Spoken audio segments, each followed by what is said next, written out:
Rekan-rekan yang saya muliakan di hadapan Allah SWT, tentu negeri kita alhamdulillah masih dimiliki oleh Allah SWT. Dalam hal ini Allah masih melindungi negeri kita yang carut marut, yang akal dari para pemimpin kita ini busuk. Terbukti, saya akan mengutip satu fakta yang tidak bisa dibantahkan. Apa yang dibacakan oleh Daniel Yusuf itu adalah hakim Mahkamah Konstitusi tahun 2024 pada saat diajukan ke Mahkamah Konstitusi, bahwa ada satu poin yang nyata dan jelas dikatakan bahwa Jokowi tidak terbukti ikut cawe-cawe. Tidak ada bukti. Itu menurut jawaban dari salah satu hakim di Mahkamah Konstitusi, 9 hakim. Tentu dialihkan sama 9 hakim. Saya nggak tahu kalau ada dissenting opinion. Tapi ingat, sadar atau tidak, mereka manusia lemah. Allah mencoba untuk menggelincirkan lidah Prabowo sebagai presiden. Digelincirkan sama Allah. Saat HUT terjadi kemarin, saya lupa tanggal 15 atau 16 NU 15 ya. NU Prabowo dengan tegas, presiden kita, saya bisa jadi presiden, istilahnya begitu.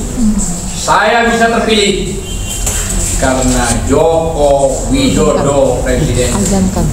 Itu sudah terbantahkan apa yang dibacakan putusan resmi secara konstitusional oleh hakim tadi yang saya sebut. Ini bukan cuma memalukan, saya kira. Kalau bahasa ibaratnya, mohon maaf ya. Ini sama aja dengan seorang pemimpin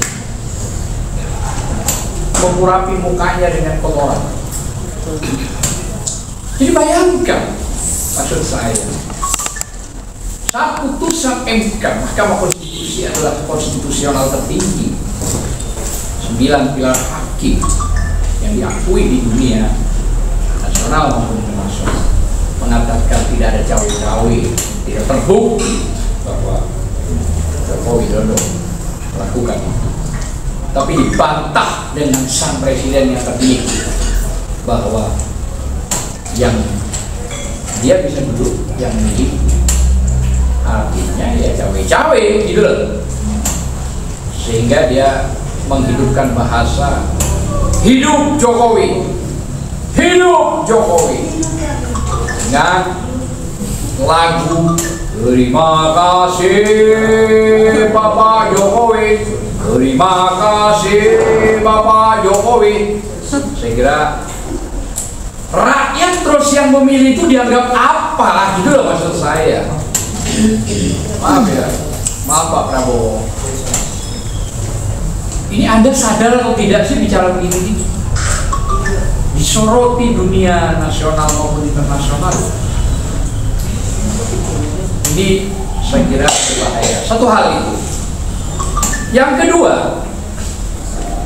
sekarang informasinya Jokowi diangkat menjadi dewan tertinggi untuk ngurusi 14.000 triliun. Kalau itu benar terjadi dan terlaksana, ini penghinaan terhadap rakyat Indonesia.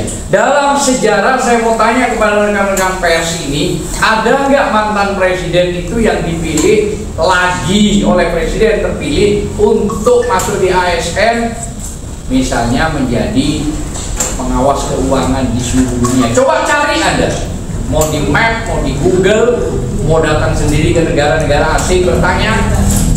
Baru terjadi sekarang. Artinya apa? Buktinya apa? Bahwa telah terjadi pengkhianatan kepada rakyat. Rakyat yang 282 juta ini dianggap bego, dianggap nggak ngerti. Dan saya juga nggak ngerti kampus-kampus yang ada di Indonesia yang punya nama, mau rektor, mau dekan, mau para profesor, ya kan? Kok diam gitu loh dalam hal yang begini? Ini menakutkan kalau ini terjadi. Dan sekali lagi, saya berharap DPR jangan diam.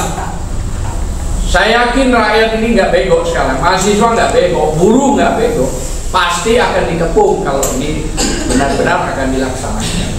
Karena ini penghinaan sesuai judul tadi yang disampaikan oleh Bang DHL. Apakah masih dipercaya Sang Prabowo sebagai presiden itu kepada rakyat? Jadi bukan cuma perintah pencabutan pagar di Teluk Naga atau di Banten, bukan. Itu soal kecil. Yang terjadi proses juga gugatan masih sekarang jalan. Jadi harapan saya, ya kan saya rakyat, saya advokat, saya penasaran bahwa kembalikan negara ini kepada poin Undang-Undang Dasar yang asli. Betul. Ya, kuatkan TNI, ganti Kapolri yang sudah tidak lagi berpihak. Ya, kalau masih bisa berpihak silakan, tapi kalau tidak berpihak sudah harus dicopot dan diganti. Ya, karena sudah begitu banyak sekali ini kasus yang terjadi di negara kita, terutama penguasaan tanah-tanah negara yang diambil dan itu mutlak korupsi. Pasal 2, pasal 3, termasuk 263 sampai 267, yaitu mereka sudah benar-benar merubah semua seolah-olah ada sertifikat HGB, dan segala macam, dipalsu semua, dan itu ancaman pidananya cukup berat. Mungkin itu yang bisa saya sampaikan. Saya hanya menyatakan di samping Allahu Akbar, Allah yang besar, hidup rakyat, hidup rakyat, hidup rakyat.